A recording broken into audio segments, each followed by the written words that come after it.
Hello friends, स्वागत है आप सभी लोगों का फिर से जीके वाली क्लास में जो बेहतरीन तरीके से चल रही है।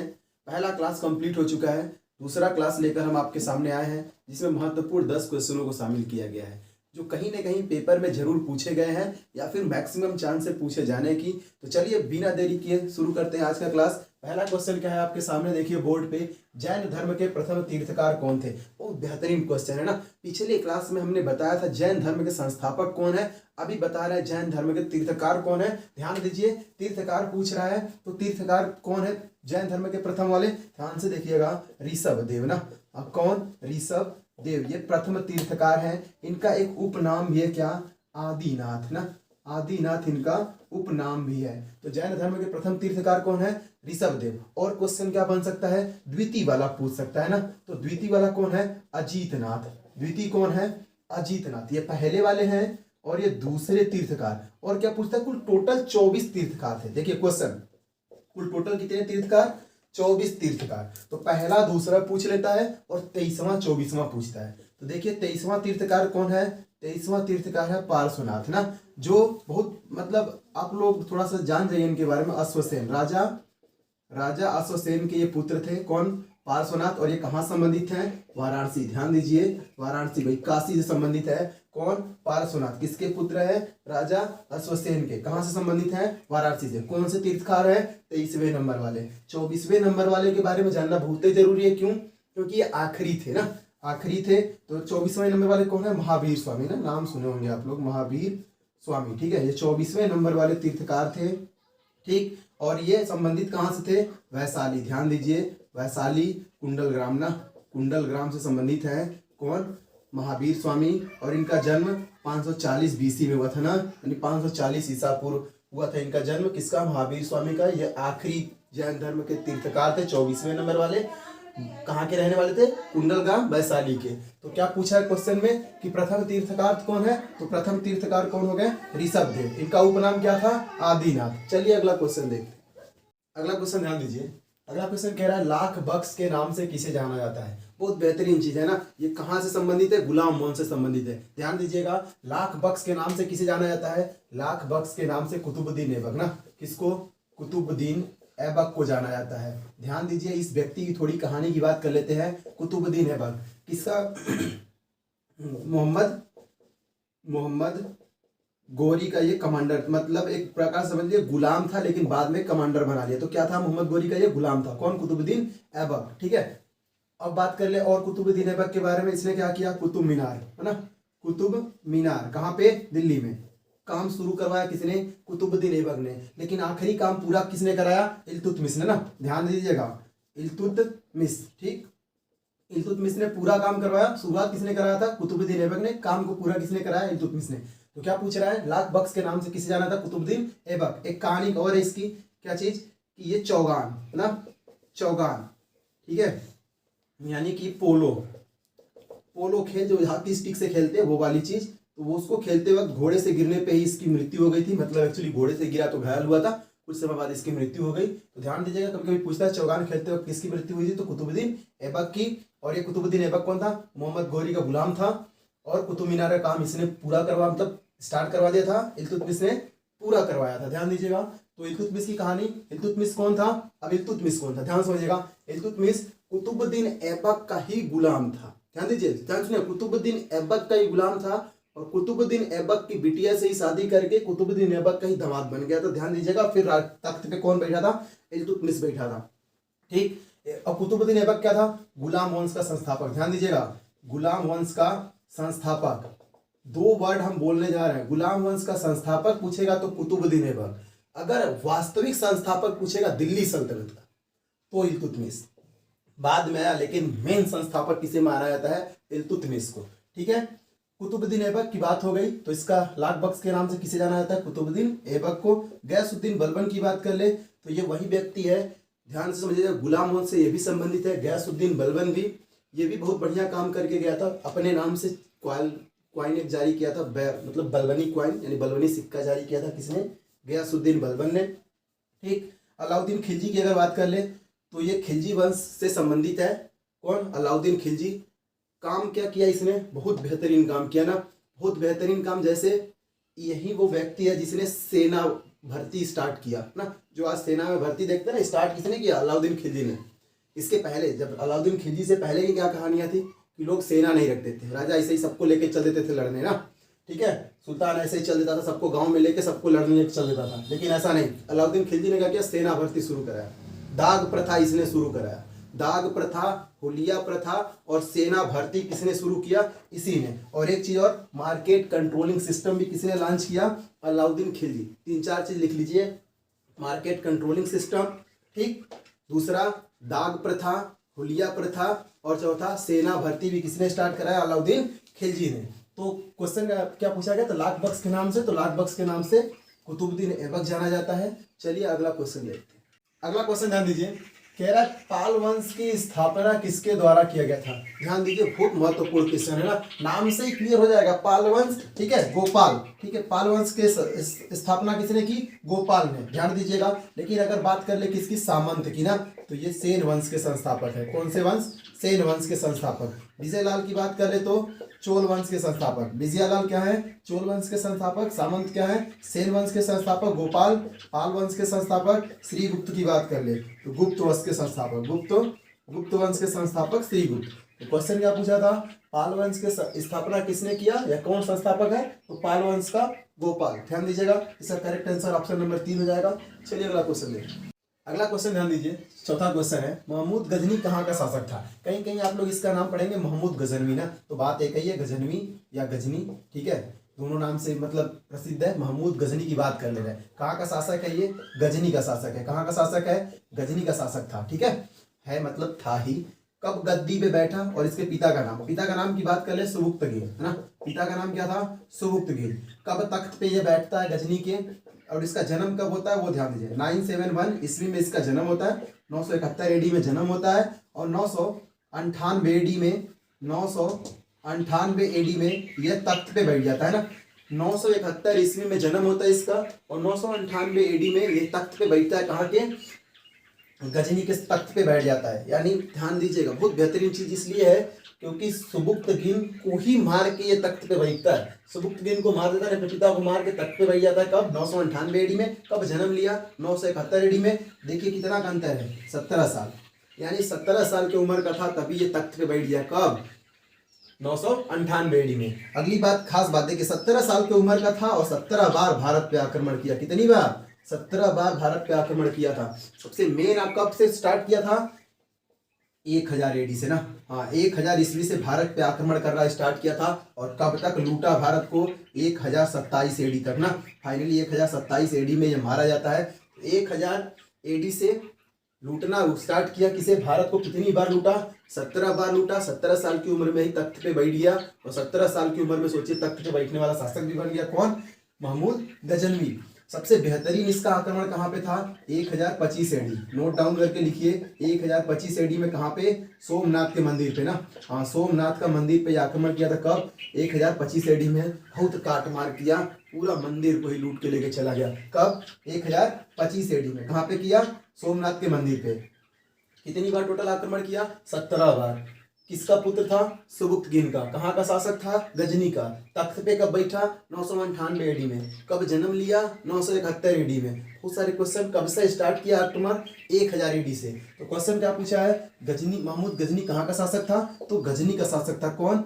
महमूद गजनवी। बाकी चीजें देखिए यहाँ पे पूरी गजनी की बातें लिखी गई है ना, इसको नोट डाउन कर लीजिए। चलिए अगला क्वेश्चन देखिए। अगला क्वेश्चन ध्यान दीजिए, कह रहा है दूसरा सबसे बड़ा महाद्वीप। ध्यान दीजिए, महाद्वीप किसे कहते हैं? जो चारों तरफ ऐसा मतलब धरातल जो चारों तरफ जल से घिरा हुआ होगा ना, वो महाद्वीप होगा। कुल टोटल कितने हैं? 7 महाद्वीप हैं। सातों को लिख रहे हैं, ध्यान दीजिएगा। एशिया महाद्वीप ना, ये सबसे बड़ा है। ये क्या है? सबसे बड़ा। सीक्वेंस से लिख दे रहे हैं, बड़ा से छोटा की तरह। चलिए, एशिया महाद्वीप हो गया, फिर दूसरा अफ्रीका महाद्वीप, फिर उत्तरी अमेरिका। ध्यान दीजिए, उत्तरी अमेरिका, फिर दक्षिणी अमेरिका, फिर ध्यान दीजिएगा अंटार्कटिका, ठीक है। अंटार्कटिका पूरा बर्फ वाला जगह है, ध्यान दीजिएगा, पूरा बर्फ वाला जगह है ना। कौन? अंटार्कटिका। यहाँ पे कोई भी नहीं रहता। फिर 6वें नंबर पे यूरोप, 7वें नंबर पे ऑस्ट्रेलिया। पूरा सीक्वेंस है, कौन कैसे है देख लीजिए। पहला नंबर, दूसरा, तीसरा, चौथा, पांचवा, छठवां और सातवां। सबसे बड़ा कौन हो गया? एशिया महाद्वीप। सबसे छोटा कौन सा हो गया? ऑस्ट्रेलिया। सीक्वेंस जरूर याद रखिए क्योंकि ऐसे क्वेश्चन पूछे जाते हैं कि चौथे नंबर का सबसे बड़ा महाद्वीप बताइए, तीसरे नंबर का सबसे बड़ा महाद्वीप बताइए। तो ये सीक्वेंस कहाँ पे, कौन से महाद्वीप पे कोई नहीं रहता, कौन से महाद्वीप पे? अंटार्कटिका। किस लिए यूज की जाती है ये जगह? ध्यान दीजिएगा, रिसर्च के लिए ना। जो देश है अपने स्टेशन बनाते हैं ना रिसर्च के लिए, स्टेशन बनाते हैं रिसर्च के लिए, वही रिसर्च करते रहते हैं। ध्यान दीजिएगा। तो क्वेश्चन क्या कह रहा है? दूसरा सबसे बड़ा महाद्वीप, दूसरे नंबर पर सबसे बड़ा महाद्वीप कौन है? अफ्रीका। तो ऑप्शन नंबर सेकंड करेक्ट हो जाएगा। चलिए अगला क्वेश्चन है। अगला क्वेश्चन ध्यान दीजिए, कह रहा ओजोन परत किस मंडल में उपस्थित है ना। बहुत बेहतरीन क्वेश्चन है। मंडल की बात करें तो टोटल कुल पृथ्वी के ऊपर ना, हाँ, पृथ्वी के ऊपरी वाले सतह पे वायु की कुछ परतें होती है जिनको मंडल के रूप में कहते हैं। कौन कौन सी मंडलें हैं? ध्यान दीजिएगा, क्षोभ मंडल। कौन सा पहला वाला है? क्षोभ मंडल। दूसरा क्या है? समताप मंडल। कौन सा? समताप मंडल। तीसरा कौन सा है? मध्य मंडल ना, तीसरा क्या है? मध्य मंडल। चौथा क्या है? ध्यान दीजिएगा, आयन मंडल। कौन सा? आयन मंडल। और लास्ट वाला वायुमंडल ना, वायुमंडल। टोटल को कितने हो गए? 5 परतें हो गई वायु की। क्षोभ मंडल की बात करें तो इसमें सभी मौसमी घटनाएं होती हैं, होता है सभी मौसमी घटनाएं, यानी इसमें बादल बनना, बारिश होना, सब किसमें? इसी क्षोभ मंडल में। समताप मंडल में क्या होता है? इसी में ओजोन लेयर होती है ना। और कितनी मोटी होती है? छाप लीजिए, 2 किलोमीटर। कितनी मोटी ये लेयर है? 2 किलोमीटर मोटी लेयर है। ये क्या है? ओजोन परत है। इसका फार्मूला क्या होता है? O3 होता है। ओजोन लेयर कौन से मंडल में है? समताप मंडल में। काम क्या है इस परत का? सूरज से आने वाली पराबैंगनी किरणों को सोख लेती है, पृथ्वी तल पर आने से रोक लेती है। उससे क्या फायदा? अगर वो पराबैंगनी किरणें पृथ्वी पे आएंगी तो कैंसर जैसी बीमारियां, स्किन पे कैंसर जैसी बीमारियां हो जाएंगी। क्वेश्चन पूछता है आपसे सबसे बड़ा ओजोन परत में छिद्र कहाँ है? तो ध्यान दीजिएगा, अगर रहने वाले जगह पे देखा जाए तो रहने वाले जगह पे सबसे बड़ा छिद्र ऑस्ट्रेलिया के ऊपर ना, ठीक है, ऑस्ट्रेलिया के ऊपर। लेकिन ऐसे जनरली देखा जाए तो अंटार्कटिका के ऊपर सबसे बड़ा छेद है ना, लेकिन वहां पे कोई रहता नहीं है। ठीक, तो ओजोन परत किस मंडल में? समताप मंडल में। और दूसरी खास बात, इसी में जहाज उड़ती है ना, हाँ, इसी मंडल में मतलब जहाज उड़ती है, हवाई जहाज। कौन से मंडल में? समताप मंडल में। ध्यान दीजिएगा, क्वेश्चन पूछता है किस मंडल में हवाई जहाज उड़ती है? समताप मंडल में। ओजोन गैस का फॉर्मूला क्या है? O3। कितनी मोटी लेयर है? लगभग 2 किलोमीटर मोटी लेयर है। कौन से मंडल में पाई जाती है ओजोन परत? समताप मंडल में। मध्य मंडल की क्या कहानी है? अगर मध्य मंडल में बात कर लेना तो मध्य मंडल में जितना किलोमीटर आप ऊपर जाइएगा, प्रति किलोमीटर 1 डिग्री सेल्सियस टेम्परेचर क्या होता है? 1 डिग्री सेल्सियस टेम्परेचर डाउन होता रहता है ना। मतलब देखिए कि सूरज के नजदीक जा रहे हैं लेकिन टेम्परेचर तब भी कम हो रहा है ना। ये कहानी साइंस की है। चलिए आगे बात करते हैं, आयन मंडल की क्या कहानी है? इसी में से जितने भी रेडियो सिग्नल होते हैं ना, रेडियो सिग्नल कहाँ से? रेडियो सिग्नल, ठीक है, कहाँ से? आयन मंडल में। वायुमंडल में अब देखिए यहाँ से टेम्परेचर बढ़ना शुरू करेगा। 1 किलोमीटर ऊपर जाइएगा तो 1 डिग्री सेल्सियस लगभग टेम्परेचर क्या होगा? बढ़ जाएगा। अब बढ़ेगा, मध्य मंडल में घटता है। ध्यान दीजिएगा। तो क्वेश्चन क्या पूछा है? ओजोन परत किस मंडल में पाई जाती है? तो ओजोन परत किस मंडल में? समताप मंडल में। कितनी मोटी लेयर है? 2 किलोमीटर मोटी लेयर है। फॉर्मूला क्या है? O3। इसी समताप मंडल में जहाज उड़ती है। तो ओजोन परत किस मंडल में? तो कौन सा मंडल हो गया? समताप मंडल।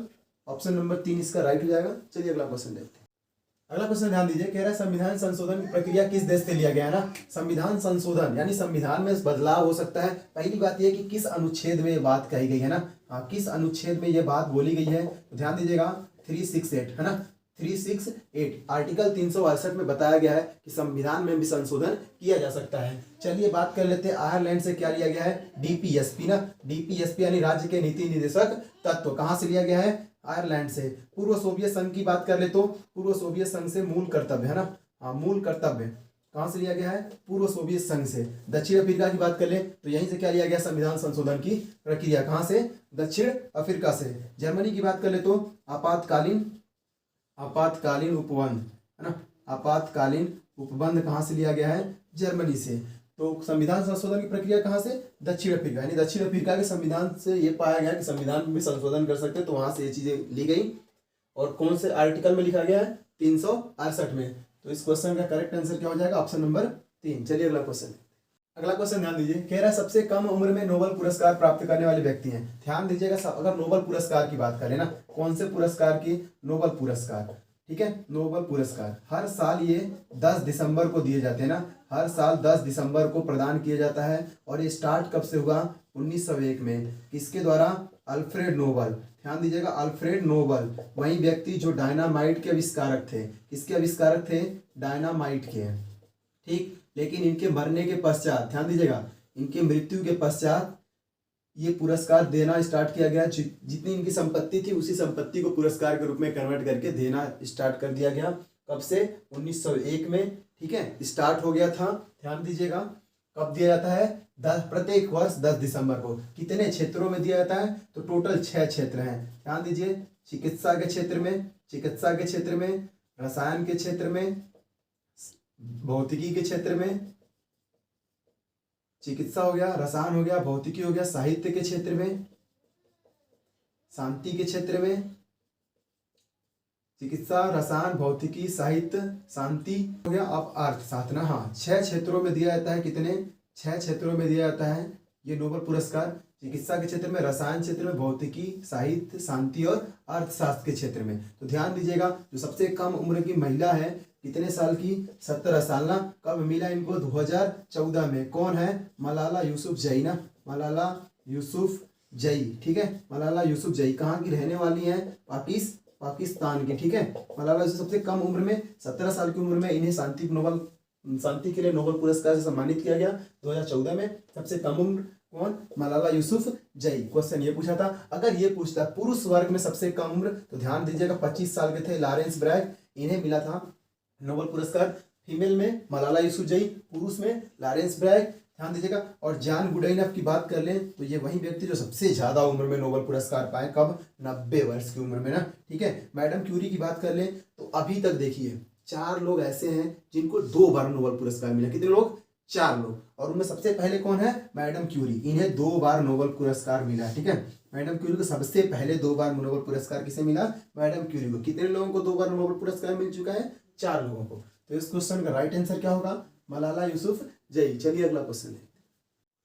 ध्यान दीजिए, अगला क्वेश्चन कह रहा है, 9 नंबर क्वेश्चन है, रक्त का पीएच मान होता है ना। रक्त का पीएच मान पूछ रहा है, बहुत बेहतरीन चीज है। पहली बात ये कि रक्त की बात कर लेना। तो रक्त क्या है? एक तरल संयोजी ऊतक। क्या है?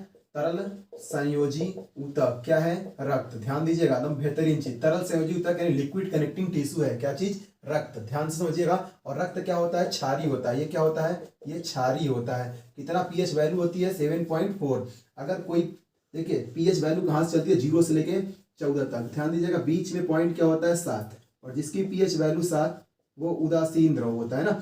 7 से ऊपर जाइएगा क्षारीय द्रव, 7 के नीचे आइएगा अम्लीय द्रव। ध्यान समझिएगा, 7 से ऊपर जाइएगा क्षारीय द्रव, 7 से नीचे आइएगा अम्लीय द्रव, 7 पे रहिएगा उदासीन। और 7 किसका पीएच वैल्यू होता है? जल का, नमक का। ठीक है, जल का और नमक का पीएच वैल्यू कितना? 7। 7 से ऊपर देखिए, ध्यान दीजिए, क्योंकि रक्त हम क्या बताएं? क्षारीय होगा, तो इसकी पीएच वैल्यू कितनी? 7.4। तो इसका करेक्ट आंसर क्या हो जाएगा? Option number 2। 6.4 किसकी पीएच वैल्यू होती है? ध्यान दीजिए, दूध का। दूध का पीएच मान 6.4। 7 अभी बताएं किसका? जल का। 7 किसका? जल का। 5.2 किसका होगा? हाँ 5.2। अब देख लीजिएगा, जितने भी हम लोग हैं ना, कोई पार्टिकुलर इतने अम्ल नहीं, जिसका भी होगा 5.2 जो अम्लीय द्रव होंगे उनका होगा, जो ज्यादा अम्लीय होंगे। ठीक है, नींबू का कितना होता है? लिख लीजिए। नींबू की अगर बात कर ले, नींबू की तो 2.5 से 3.4 तक, मतलब बीच में ही है ना। इस सब पार्टिकुलर इनका कोई पर्सनल नहीं है पीएच वैल्यू। जिनका पर्सनल है, जैसे दूध का, ब्लड का, जल का, नमक का, इनका आपसे क्वेश्चन पूछा जाएगा। तो इस क्वेश्चन का राइट आंसर क्या हो जाएगा? Option number 2। चलिए अगला क्वेश्चन देखते हैं। अगला क्वेश्चन और आज के क्लास का ये आखिरी क्वेश्चन है। चलिए ध्यान दीजिए, जाइलम का क्या कार्य पूछ रहा है। पहली बात ये ना कि जाइलम है क्या, ध्यान से समझिएगा। ये जटिल ऊतक है, पेड़ पौधों में पाए जाने वाला ऊतक है। जटिल ऊतक कौन कौन होते हैं? जाइलम और फ्लोएम। जाइलम और क्या है? फ्लोएम ना। जाइलम और फ्लोएम ये क्या है? जटिल ऊतक के 2 भाग हैं। जाइलम का काम क्या है? जल तथा खनिज लवण का परिवहन ना। जल तथा खनिज लवण का परिवहन कौन करता है? जाइलम। जैसे जाइलम जैसे जल। ठीक है, ठीक है। फ्लोएम का काम फूड, फूड यानी भोजन। ध्यान दीजिएगा, भोजन का परिवहन कौन करता है? फ्लोएम करता है। तो जल, जाइलम किसका काम करता है? जल तथा खनिज लवण का परिवहन करता है। तो क्या पूछा है? जाइलम का काम पूछा है। तो जाइलम का काम क्या होगा? जल तथा खनिज लवण का परिवहन हो गया। ऑप्शन नंबर इसका 3 करेक्ट हो जाएगा। भोजन का परिवहन अभी बताएं, फ्लोएम करता है। भोजन का स्टोर कहाँ पे होता है? पत्तियों में होता है। कहाँ पे? पत्तियों में। किसके रूप में? मंड के रूप में ना। पत्तियों में मंड के रूप में भोजन का स्टोर होता है। तो आज के क्लास का ये टोटल 10 क्वेश्चन हम कंप्लीट करा दिए। अगर आपको ये क्लास पसंद आई तो क्लास को लाइक और शेयर जरूर कर दीजिएगा। चैनल पे नया तो चैनल को सब्सक्राइब कर लीजिए। बेहतरीन क्लासेस चलती रहेंगी। अगर आप लोग जीके का बेहतरीन क्वेश्चन देखना चाहते हैं, पीछे वाला भी वीडियो आप जरूर देख लीजिए, डिस्क्रिप्शन बॉक्स में लिंक पड़ा है। तो मिलते हैं अगले क्लास में, तब तक के लिए धन्यवाद।